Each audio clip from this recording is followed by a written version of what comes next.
예. 이제 우리가 35장에 어떻게 보면 하나님께서 에돔을 멸망시키시는 그런 내용이 나왔잖아요. 그래서 에돔을 멸망시키시면서 궁극적으로 이스라엘에게 그 표면적으로는 에돔이 차지하고 있었던 원래 이스라엘 땅을 회복시켜 주시는 또 그런 내용들이 있었습니다. 그러나 본질적으로는 물론 뭐 땅을 회복시켜 주는 것도 본질적인 거지만 그보다 조금 더 본질적인 것을 우리가 생각한다고 하면 하나님께서 그 땅을 회복시켜 주신 이유는 거기서 에돔처럼 하나님을 안 섬기거나 하나님을 멀리 떠나 있거나 이렇게 하라고 주신 것이 아니라 이제는 그 너희가 잃어버렸던 땅을 다시 찾고 돌아왔을 때에 어떡하라? 거기서 하나님을 올바로 섬기라. 이게 이제 본질적인 의미다라고 말씀을 드렸습니다. 그래서 어떤 거든지 그렇습니다. 그러니까 눈에 보여지는 것에 대한 회복은 온전한 회복은 아닌 거예요. 그러니까 일반 전투에 있어서 마찬가지입니다. 우리나라로 예를 들어도 일제에서 해방됐다고 하더라도 어떤 의미에서 보면 그거는 이제 우리 땅에서 일본이 물러가고 그랬을 뿐이지 갑자기 뭐 문화가 바뀌고 왜냐하면 30년 이상 동안 일본의 지배를 받으면서 뭐 창씨개명부터 해갖고 얼마나 많은 그 일본 문화로 많이 바뀌었어요. 근데 그게 갑자기 일본이 물러갔다라고 해서 이 대한민국 땅이 갑자기 다시 뭐 조선의 문화를 회복할 수 있는 그런 차원은 아니잖아요. 어떻게 보면 30년간의 왜곡됐었던 그런 부분들을 다시 되찾는 게 그렇게 쉬운 문제는 아니란 말이에요. 그러면 물론 이 에스겔 당시에서는 그렇게 긴 시간은 아니었지만 우리가 성경을 보면 이스라엘이 자기 땅을 빼앗겼을 때 아니면 포로 생활로 끌려갔었을 때 심지어는 뭐 몇백 년이 되는 경우도 있었고 뭐 몇십 년이 되는 경우도 있었단 말이에요. 그래서 그 땅을 회복한다라는 의미가 굉장히 중요하지만 결코 거기서만 머물러서는 안 된다라고 하는 것을 오늘 본문에서도 다시 한 번 더 알려주고 계시는 거예요. 그래서 조금 땅을 의인화하시는 표현이 이제 초반에 나옵니다. 그래서 마치 땅이 어떻게 회복되어져야 될 것을 그리고 나서 그 땅을 이제 다시 차지하게 될 이스라엘을 어떻게 맞이해야 될 것인가를 이렇게 좀 비유적이면서 실체적인 표현으로 설명하시면서 하나님께서 이스라엘을 회복시키시는 내용, 어떤 면에서는 하나님께서 이스라엘을 회복시키신다라고 하는 것은 사실적 의미로 그냥 우리가 알면 되는 거예요.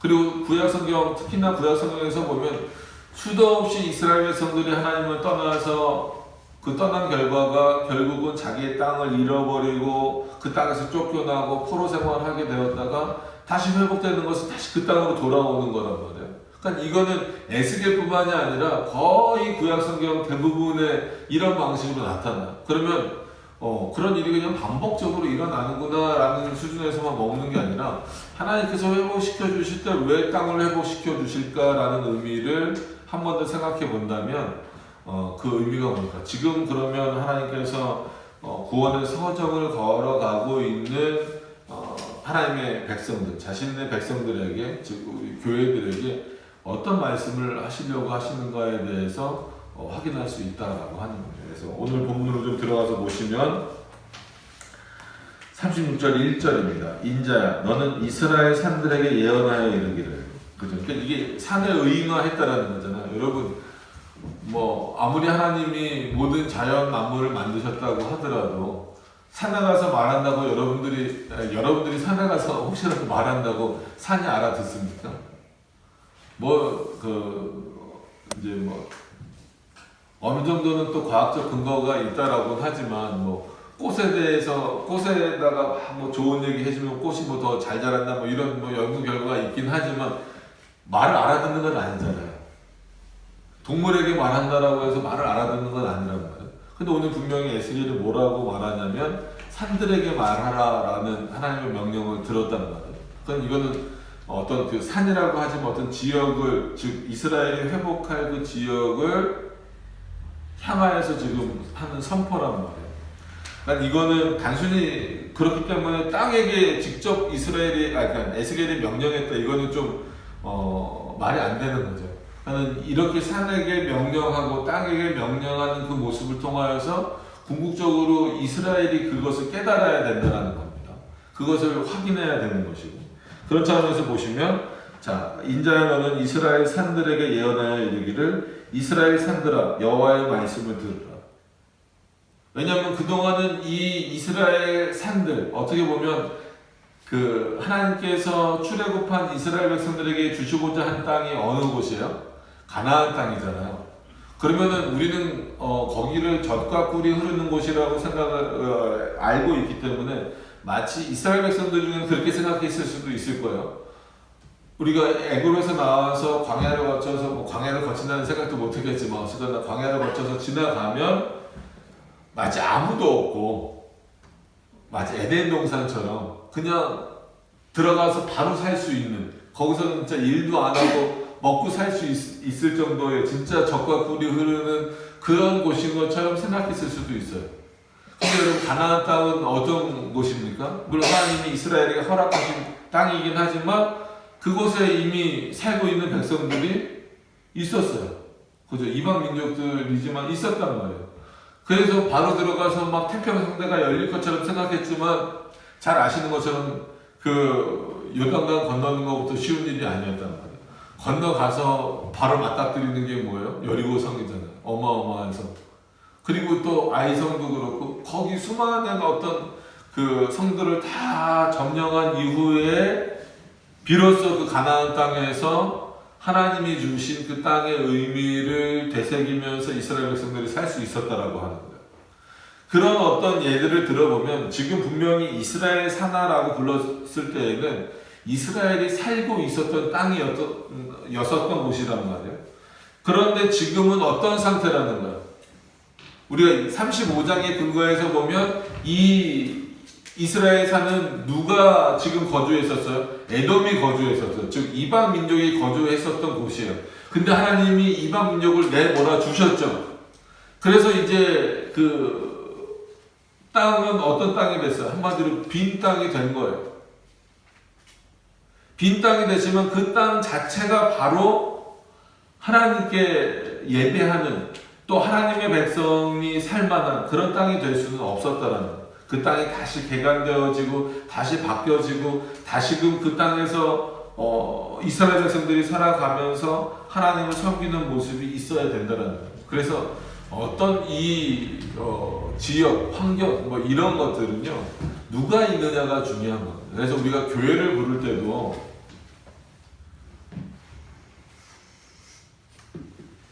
원래는 이런 공간을 보통 우리가 예배당이라고 하잖아요. 그런 의미가 뭡니까?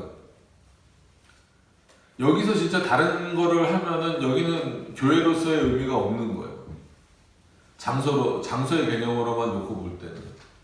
이 장소가 그래도 거룩하고 이 장소가 어떻게 보면 하나님이 보시기에 기뻐하게 되려면 여기는 뭘 하는 사람들이 모여야 되고 뭘 해야 됩니까? 예배하는 사람들이 모여야 되고 예배를 드릴 때 이 예배당으로서의 의미와 가치가 있는 거예요. 이스라엘 산도 그런 차원에서 마찬가지입니다. 거기서 그냥 에돔 민족이 없어졌다라고 해서 당장 돌이켜져서 하나님을 섬길 수 있는 상태는 아니라는 거예요. 오늘 말씀을 조금 더 보시면 그래서 주 여호와의 말씀에 대적이 내게 대하여 말하기를. 대적은 뭐겠어요? 이스라엘을 대적하는 자들이죠. 그래서 뭐 대표적으로는 에돔이 되겠지만 그 외에도 수많은 이방 민족들을 다 말하는 거죠. 그 종이를 왜 계속 접으면서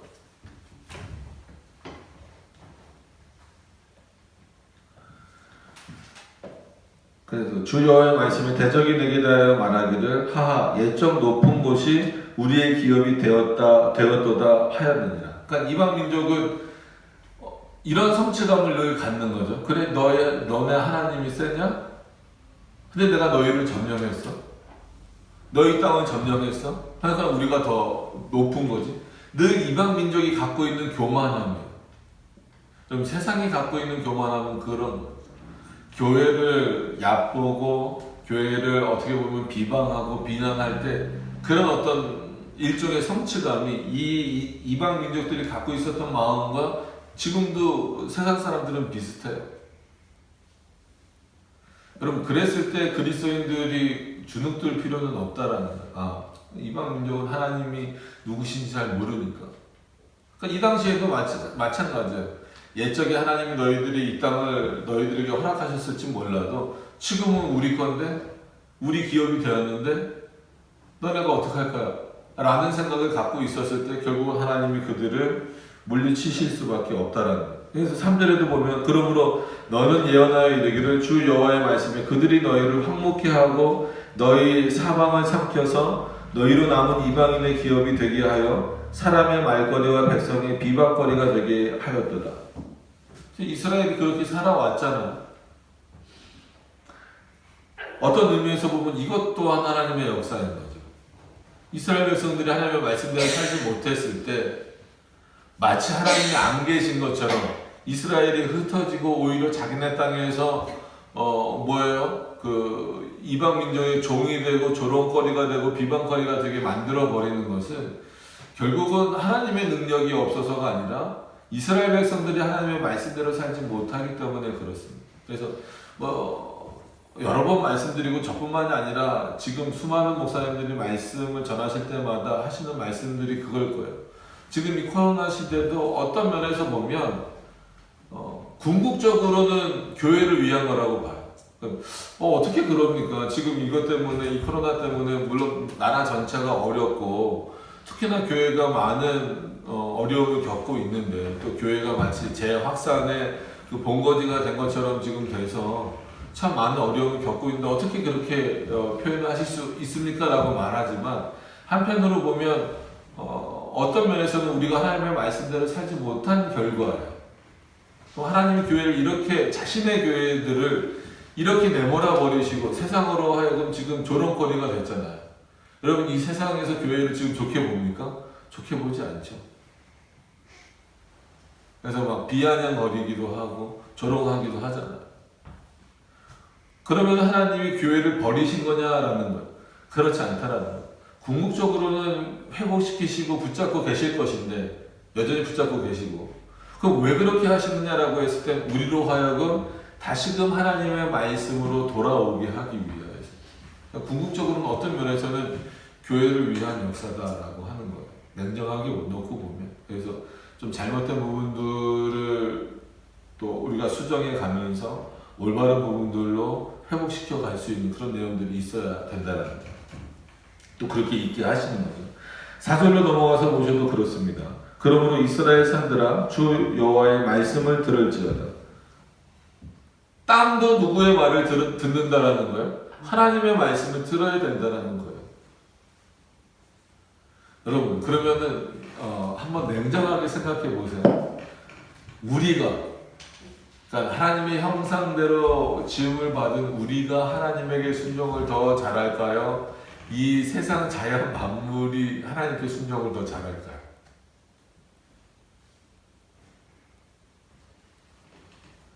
물론 직접 비교하기엔 참 어렵지만 어떤 면에서 보면 이 세상의 질서는 자연의 질서는 하나님에게 순응할 수밖에 없어요. 하나님의 역사의 그 하나님의 명령에 따라 움직일 수밖에 없어요. 근데 오히려 하나님의 형상대로 지음받았다라고 하는 우리 인간은 하나님의 말씀대로 사는 경우보다 그렇지 않고 내 마음과 내 뜻대로 살려고 하는 적이 훨씬 더 많다는 거예요. 그런 차원에서는 우리가 물론 이게 범신론이나 이원론이나 이런 쪽으로 가면 안 되지만 이 자연 만물보다 더 뛰어나다 하나님을 섬기는 차원에서 그렇게 말하기 힘든 그런 차원이다라는 생각을 많이 가져요. 그래서 더 겸손해져야 되지 않을까. 정말 하나님의 말씀에 순종한다라는 게 내 삶에서 얼마만큼이나 나타나고 있는가를 좀 확인하셨으면 좋겠습니다. 그래서 오늘 말씀으로 돌아와서 보시면 결국은 산들과 맷뿌리들과 시내들과 골짜기들과 황무한 사막들과 사면이 남아있는 이방인의 노략거리와 조롱거리가 된 버린 성읍들에게 말씀하셨느니라.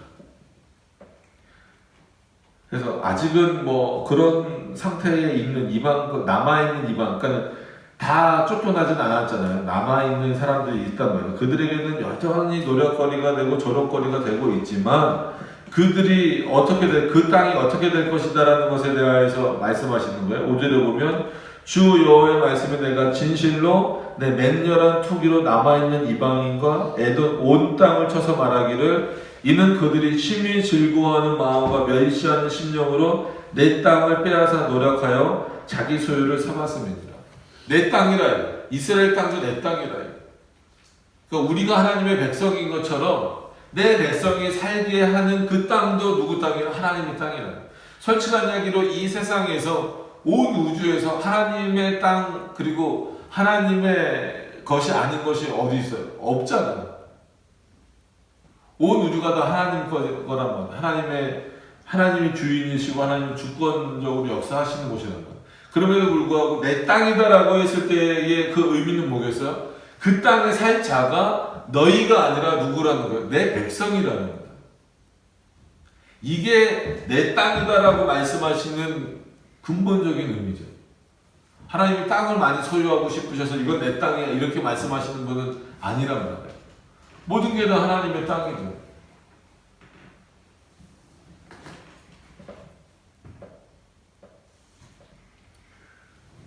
그래서 6절도 가서 보시면 그러므로 너는 이스라엘 땅을 대하여 예언해야 돼. 그 산들과 맷뿌리들과 시내들과 골짜기들을 대하여 이르기를 주 여호와의 말씀이 내가 내 투기와 내 분노로 말하였느니 이는 너희가 이방의 수욕을 당하였습니다. 이스라엘 백성들뿐만 아니라 그러니까 이스라엘 백성들에게 궁극적으로 이 말을 들으라고 하는 거잖아요. 너희가 잘 보세요.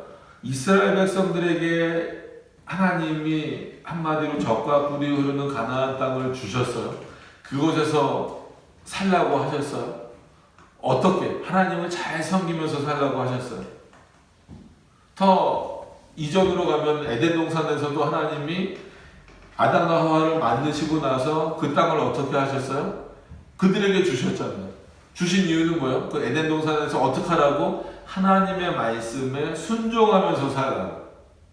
근데 이스라엘 백성들 그리고 아담과 하와가 순종하지 못한 결과가 에덴 동산이 더럽혀진 거예요.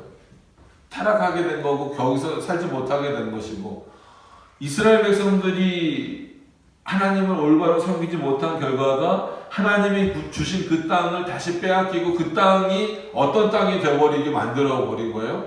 이방의 땅이 된 거예요. 이방의 땅이 되었다는 것은 우상을 섬기는 땅이 되어버린 거고 하나님을 예배하는 것과는 전혀 상관없는 땅이 되어버렸다는 거예요. 그렇기 때문에 그 이스라엘 백성과 그 땅을 계속해서 하나님이 연결시켜서 말씀하시는 거예요. 다 아시는 것처럼 왜 유럽이 지금 잘못됐다고 말합니까? 그들이 경제가 흔들리거나 문화가 뭐 잘못된 것은 없어요. 그럼에도 불구하고 유럽에는 기독교가 무너지고 있다는 그 의미는 뭐예요? 여전히 기독교 국가의 행세를 하고 있으면서도 하나님이 아까 말씀드린 대로 하나님이 허락하신 이 예배당이 어떻게 됐어요? 가만히 못 앉아있어? 더 이상 예배드리는 곳이 아니잖아요. 더 이상 그곳에서 하나님을 예배하는 일들이 없어졌잖아요. 아무런 의미가 없어요. 그러면 그 땅, 그 예배당. 아무리 화려하게 져서 관광지가 되고 무슨 뭐 문화유산이 되었다 할지라도 아무런 의미가 없어요. 우리나라도 이제 기독교가 들어온 지 굉장히 오랜 시간이 지났잖아요. 멋진 교회들 많잖아요.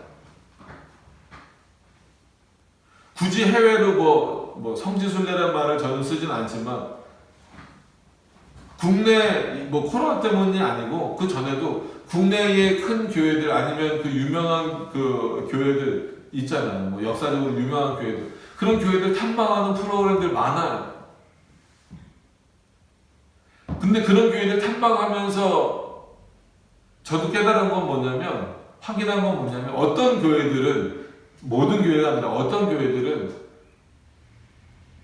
그 교회에서 그 예배당에서 예배를 드림으로 그 교회가 유지되고 그 교회에서 하나님께 예배 드리는 모습으로 그 교회가 존재하는 게 아니라 그렇게 한마디로 교회를 탐방하고 그 교회를 구경하러 오는 사람들의 그걸 헌금이라고 하긴 그렇죠. 뭐라 그럴까요? 뭐 그냥 이렇게 내는 돈 이걸로 유지되는 교회들이 있어요. 그런 예배당이 있어요. 그럼 그게 예배당으로서의 가치를 지금 제대로 실행하고 있냐는 거예요.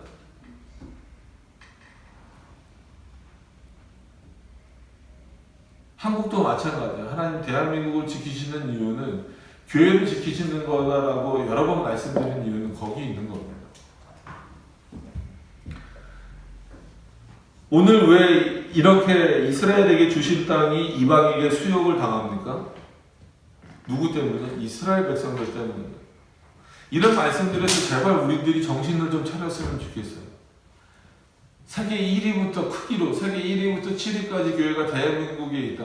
그런 자랑거리만 우리에게 있지. 정말로 대한민국에 하나님의 말씀이 살아있다라는 것에 대한 자랑거리는 우리 안에 과연 있는가라는 거예요.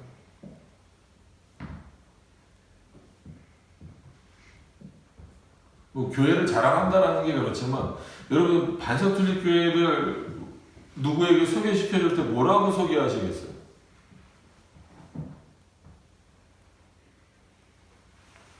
대부분 많은 사람들이 우리 뭐 본인이 다니는 교회들을 소개할 때 뭐 교회 건물이나 크기나 아니면 뭐 역사나 갖춰져 있는 어떤 뭐랄까 편의 시설이나 뭐 목사의 어떤 뭐랄까 보여진 프로필이나 대부분 이렇게 자랑거리가 되어버렸어요 지금. 그 교회에 하나님의 말씀이 있는가 없는가에는 크게 관심이 없단 말이에요. 그건 여전히 세상의 조롱거리가 되는 거랑 뭐가 달라요? 그렇게 교회가 회복되어져 봤자 의미가 없다라는 거예요. 오늘 말씀의 내용이 그거인데 다음 주에도 이어서 보겠지만 자 오늘 내용을 지금까지 보면서는 계속해서 땅에 대해서 말씀하고 계시는 거예요. 땅이 회복되어져 너희가 수욕을 당했는데 이제 그렇게 하지 않겠다 그렇게 하지 않겠다 하시면서 그 다음에 사람을 집어넣으세요. 그러니까 순서가 이런 거죠. 이스라엘 땅이 회복되면서 바로 백성이 들어가는 형태가 아니라 그 땅을 회복시켜 놓으시고 즉 거기서 완전히 이방의 어떤 잔재들을 없애 놓으시고 자신의 백성을 마치 땅이 맞이하는 것처럼 표현하신단 말이에요. 그래서 그 백성들이 거기서 그 땅을 통해서 좋은 소산을 내도록 그래서 다음 주에 이어지는 게 결국은 이 좋은 소산을 얻는 것은 누구 때문이다? 하나님으로 인하여서 얻은 것이다. 그래서 누구를 찬양하게 만드는 거야? 하나님을 찬양하게 만드시는 방식. 이게 이스라엘이 회복되어지는 방식이에요. 지금도 교회가 회복되어지고 성도들이 회복되어지는 방식은 이런 방식이어야 되는 거예요. 많은 그리스도인들이 지금 언제 다시 교회에 모여서 마음껏 제대로 예배드릴 수 있을까? 마스크 풀고 예배드릴 수 있을까? 물론 그것도 중요한 관심사지만 그것이 되어진다라고 해서 온전한 회복은 아니다라는 거예요. 과연 우리가 하나님이 그렇게 해주셨을 때 과연 우리가 하나님의 말씀이 그 안에서 살아있도록 할 수 있겠느냐라는 거예요. 8절에 보세요. 그런 차원에서 오늘 이 36장이 좀 어떻게 보면은 비유적이면서도 좀 시는 아니지만 그런 어떤 시적인 그 의미가 있어요. 그러나 너희 이스라엘 산들아 너희는 가지를 내고 내 백성 이스라엘을 위하여 과실을 맺으리니 그들의 올 때가 가까이 이르렀음이니라. 보통 여러분 땅에서 뭐를 얻어내려면 땅이 스스로 뭘 내는 경우는 거의 없잖아요. 사람이 와서 경작해야지. 뭐 에덴 동산이 아닌 이상, 그죠? 근데 지금 오늘은 마치 어떤 거예요? 너희가 이제는 누구를 맞을 준비를 해라? 사람을 맞을 준비를 해라. 어떤 사람, 즉 이스라엘 백성들을 맞을 준비를 해라. 열매를 맺고 과실을 맺고 그렇게 하라. 그러니까 이 의미는 결국은 뭐겠어요? 이스라엘 땅, 즉 하나님이 그 땅을 주신 원래 의미를 회복하라는 거예요. 그거를 오히려 땅에게 명령하심으로 말미암아 이스라엘 백성들로 하여금 그 땅에서 우리가 어떻게 해야 될 것인가를 한 번 더 확인시켜 주시는 거예요. 그러니까 이런 표현들이 참 멋지잖아요. 그래서 9절에 내가 돌이켜 너와 함께 하리니. 그러니까 지금까지는 사람이 아니에요. 이스라엘 백성들이 아니라 이스라엘 산들이에요. 그죠? 내가 돌이켜 너와 함께 한다라는 것은 왜냐하면 그동안은 어떻게 하셨어요? 하나님이 허락하셨던 이스라엘 산이지만 그 땅을 황무지가 되게 하셨던 거죠. 왜 그랬어요? 에돔 사람과 이방 민족들을 다 쓸어버리시기 위하여서, 다 내쫓아버리시기 위하여서 하나님이 허락하셨던 땅이지만 어떻게 하셨다라는 거예요? 마치 하나님이 안 계신 것처럼 하셨다라는 거예요. 황무케 하셨다라는 거예요. 근데 이제는 그 땅에 누가 들어와서 살아야 되기 때문에, 내 백성이 들어와서 다시 살 것이기 때문에 내가 돌이켜서 그 황무하게 되었던 그 이스라엘 땅을 다시금 회복시켜 주시고 풍성한 땅으로, 풍요로운 땅으로 만들어 주시겠다라는 거예요. 누구 때문에? 이스라엘 백성들 때문에. 이게 하나님의 은혜잖아요.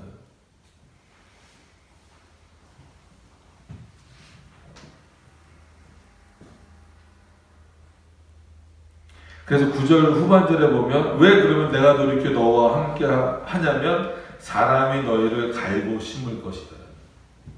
여태까지도 했어요. 근데 여태까지 했던 그 사람은 어떤 사람들이에요? 이방 민족이었죠. 근데 이제는 어떤 사람이라는 거예요? 그 사람이 이스라엘 백성이라는 거예요. 10절에 보시면 내가 또 사람을 너희 위에 많게 하리니 이들은 이스라엘 온 족속이다. 다시 너희 땅 위에 사람이 많게 할 것인데 그 사람은 바로 누구냐면 내 백성 이스라엘이다. 그들로 성읍들에 거하게 하며 빈 땅에 건축하게 하리라. 왜 빈 땅일까요? 이방 민족을 다 몰아내셨으니까. 누가? 하나님이.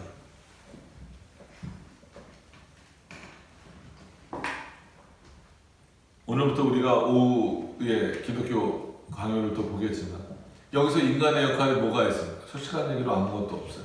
이스라엘이 이 땅을 회복하는데 무슨 노력을 했습니까? 아무것도 없잖아요. 하나님이 다 하셨잖아요. 하나님이 하시고 하나님이 그 땅에 이스라엘에 살도록 하셨어요. 이것만 보더라도 구원의 문제뿐만이 아니라 이런 회복의 문제에 있어서도 인간의 공로는 들어올 자리가 없어요. 솔직한 얘기예요. 근데 인간은 끊임없이 자기의 공로를 내세우는 걸 보면 참 안타깝죠.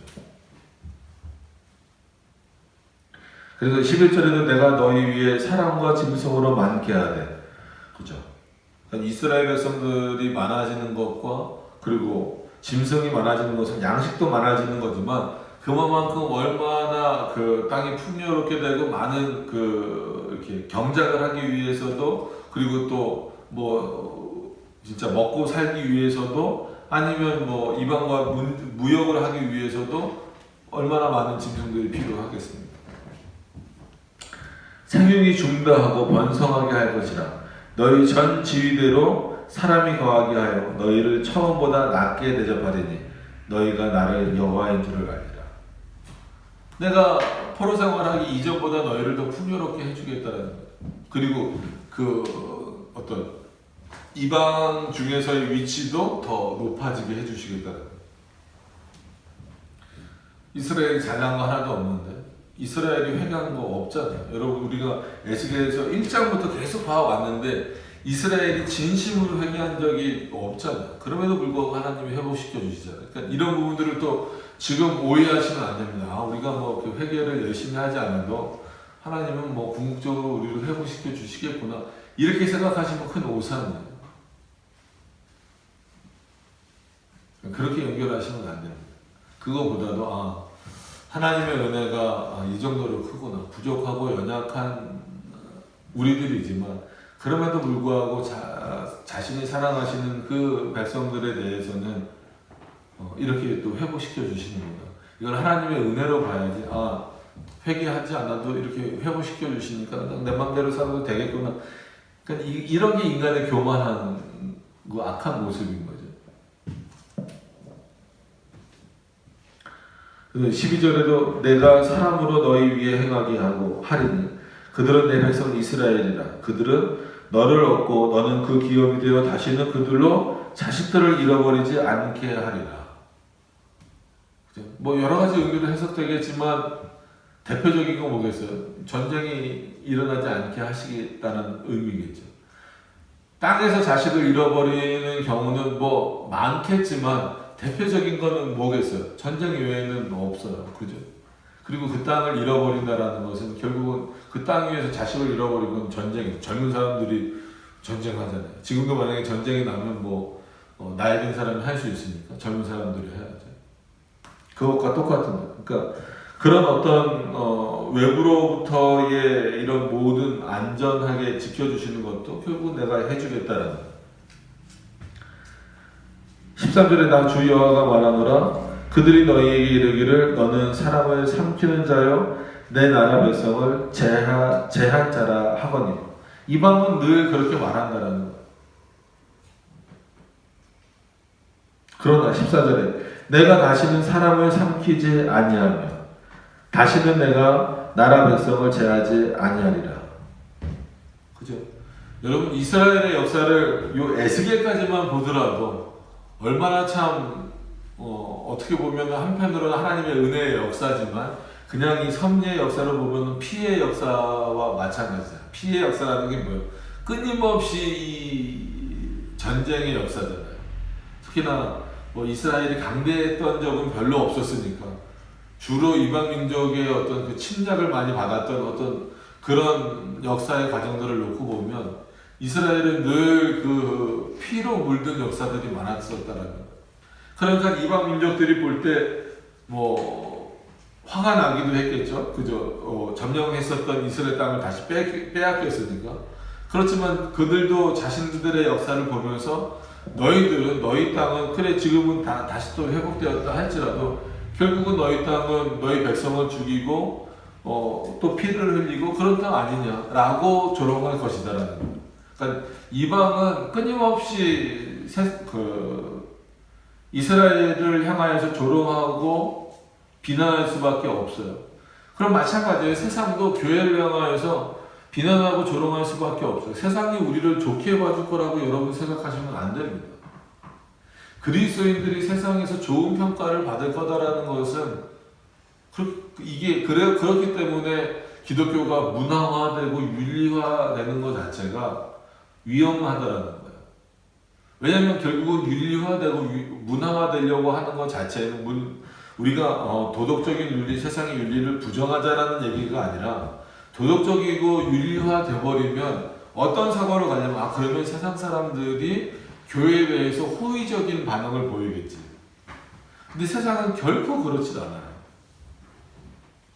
어쩔 수 없이 타 종교들 로마 가톨릭이나 아니면 불교나 이런 데는 세상의 인심을 얻기 위해서 애쓰는 곳이지만 교회는요 세상의 인심을 얻기 위해서 애쓰는 곳이 아닙니다. 그리스도인들은 세상의 인심을 얻기 위해서 살아가는 것이 아니에요. 그래서 이게 솔직히 딜레마긴 합니다. 물론 우리는 작은 교회이기 때문에 여기 이렇게 교회가 들어오는데 문제가 없었지만 큰 교회들은 여러분 뉴스나 이런 거 보셔서 알지만 아니면 뉴스가 꼭 아니더라도 이렇게 주변에서 들어서 알지만 벌써 큰 교회 들어온다 그러면 주변에서 싫어해요. 반대해요. 교회 짓는 공사한다 그러면 사람들이 굉장히 뭐라고 합니다. 시끄러워진다, 모호해진다. 진짜 솔직한 얘기로 나이트클럽이 들어오거나 이런 거 들어오는 것보다 교회가 들어오는 게 훨씬 남에도 불구하고 세상 사람들은 그게 그냥 싫은 거예요. 근데 그게 싫은 게 그 사람들에게 있어서는 자연스러운 거예요. 왜? 하나님을 믿지 않으니까. 하나님을 싫어하니까. 이방 민족이랑 똑같아요. 이것을 이상하게 여기실 필요가 없어요. 오히려 그렇기 때문에 그 다음 절 14절에 하나님이 이렇게 역사해 주실 거다라는 것에 우리는 희망과 소망을 전부 다 걸어야 돼요. 근데 희한하게 이 세상을 살고 있어서 그런지 몰라도 자꾸 세상에 무슨 소망을 걸려고 그래요. 자꾸 세상에 무슨 희망을 얻으려고 그러고 세상으로부터 좋은 피드백을 얻으려고만 한다라는 거예요. 그게 하나님으로부터 어떤 평가를 받을 것인가에 대해서는 관심이 없는 거예요. 그러니까 교회 안에 하나님이 기뻐하시는 문화나 윤리보다 세상 윤리나 세상의 이성이나 세상의 도덕적인 내용들이 자꾸 들어오는 거예요. 이방인 13절에서 뭐라고 하든 14절에 보세요. 내가 다시는 사람을 삼키지 아니하며 다시는 내 나라 백성을 제하지 아니하리라. 나 주 여호와의 말이니라. 하나님의 말이죠. 그러면 이스라엘 백성들은 이방 민족이 하고 있는 13절에 나 주 여호와가 말하노라 그들이 너희에게 이르기를, 이거는 여호와께서 말씀하시지만 여호와의 말이 아니라 이방인들의 말이잖아. 이방인들이 너희에게 그렇게 말할 것이다라는 거잖아요. 너는 삼키는 자요 내 나라 백성을 제하는 자라라고 말하는 것에 관심을 두는 사람이 되시겠어요? 아니면 14절에 하나님의 말씀으로 내가 다시는 내 사람을 삼키지 아니하며 다시는 내 나라 백성을 제하지 아니하리라는 이 말씀에 관심을 두고 여기에 초점을 두는 자들이 되시겠어요? 어떤 그리스도인이 되느냐에 따라서 이 관심이 정말 달라지는 거예요. 13절을 너무 민감하게 받아들이는 그리스도인들이 되어버리면 세상에 좋은 인심을 얻기 위해서 애쓰는 거예요.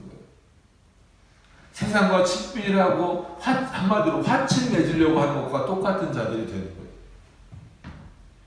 우리는 14절의 말씀을 믿는다라고 한다면 물론 그렇다라고 해서 막 세상을 무시하거나 뭐 진짜 요즘 코로나 시대니까 뭐 방역 수칙을 거절하거나 이런 차원이 되면 안 된다는 말이에요. 그런 차원으로 흘러가서도 안 되지만 여전히 이런 상황 가운데에서도 살아계신 하나님을 의지하며 그의 말씀에 더 중심을 두고 살아가는 거예요. 그래서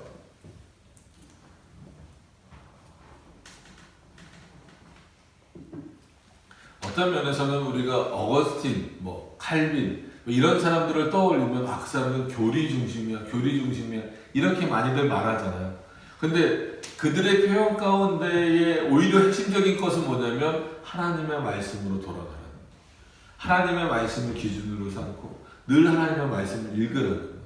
어거스틴도 그렇고 칼빈도 그렇고 그 이후에 많은 개혁신학자들도 하나님의 말씀을 읽지 않으면 안 된다. 하나님의 말씀을 읽지 않으면 교만해진다. 하나님의 말씀을 읽지 않으면 사탄이 일하게 된다. 하나님의 말씀을 읽지 않는 자들은 사단이 주인이 된다. 이런 표현들까지 써가면서 말씀에 대한 중요성을 강조하고 있는 거예요.